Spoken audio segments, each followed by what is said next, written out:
Let us learn about non-metals. Usually non-metals, they include the elements which form negative ions by gaining electrons. They form negative ions by gaining electrons. I have given one example of non-metal ion, chlorine.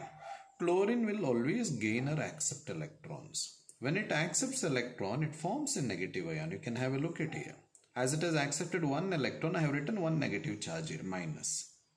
Okay, so this ion, negatively charged ion, is called anion. As non-metals, they form negatively charged ions. We call them as electronegative. Okay, how they form negatively charged ions? Mainly by accepting electron. That's the reason why they are called electronegative.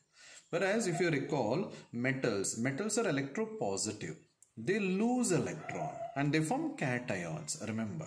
So that is the reason they are called electropositive. They lose electron. Here non-metals, they gain electron. That's why they are called electronegative. There are a few examples that you should know for non-metal here: iodine, sulfur, oxygen, hydrogen, etc. Now, let us learn the physical properties of non-metals. Non-metals do not show malleability or ductile nature. You know, malleability means ability to form sheets. Ductile means ability to form wires. Whenever a non-metal is hit with a hard object like hammer, they do not get converted into sheets. Means they do not show malleability nature. At the same time, we can't convert them into wires. So they do not show ductile nature. Whereas metals, if you remember, they were malleable as well as ductile. Then non-metals are brittle. Brittle means, suppose if we apply pressure on them, or if it is hit with a hard object, they break into pieces. Good example, sulfur. Whenever it is hit with a hard object, it will break into pieces. Then non-metals are soft, but there are exceptions. Diamond is not soft. You may be knowing, right? Diamond is a non-metal and it is a hardest natural substance. If they ask you name the hardest natural substance, your answer should be diamond. Then usually non-metals are non-lustrous, but there are few exceptions here: diamond, graphite and iodine. These are lustrous. Lustrous means they show shiny nature. If they ask you name the non-metals which are lustrous in nature, your answer should be diamond, graphite and iodine. Then non-metals are poor conductors of heat and electricity, but there is one exception: graphite. Graphite is a good conductor of electricity. Remember that. If they ask you name the non-metal which is a good conductor of electricity, your answer should be graphite. Then non-metals have low melting point and boiling point. Again we have exception here: diamond. Diamond has got somewhat high melting point and boiling point.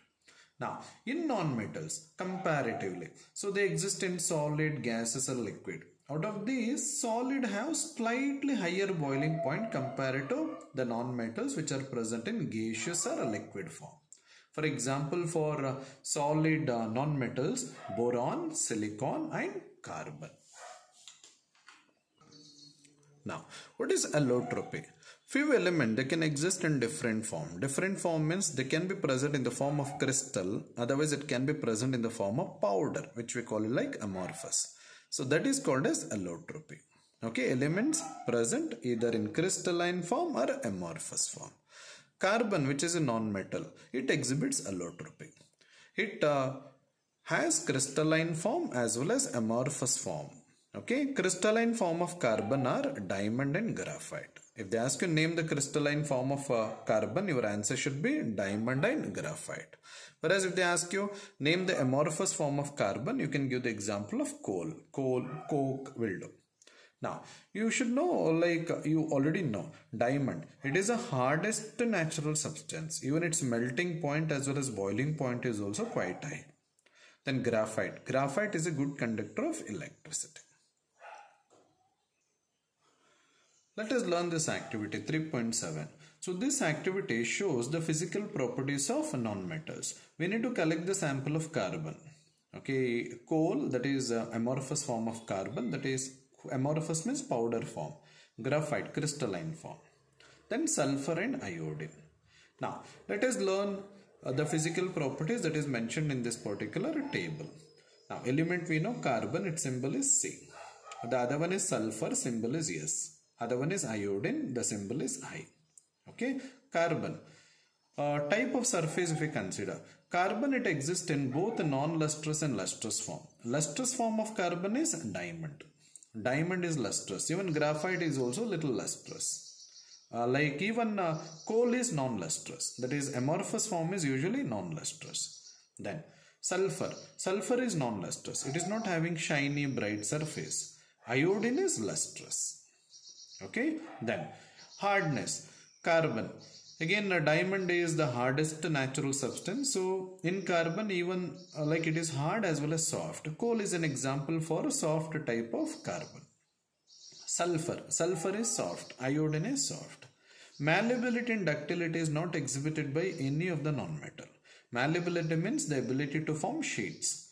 Ductility means ability to form wires. So carbon, sulfur and iodine, they do not show malleability and ductility nature. Then conducts electricity. Like in carbon, graphite can conduct electricity. It is the only non-metal which can conduct electricity. Then sulfur and iodine, they do not conduct electricity. Then sonority means ability to produce sound. No non-metals can produce like a sound. Especially like if we compare, metals have that tin-like typical metal sound. They are sonorous. But non-metals, carbon, sulfur and iodine, they are non-sonorous.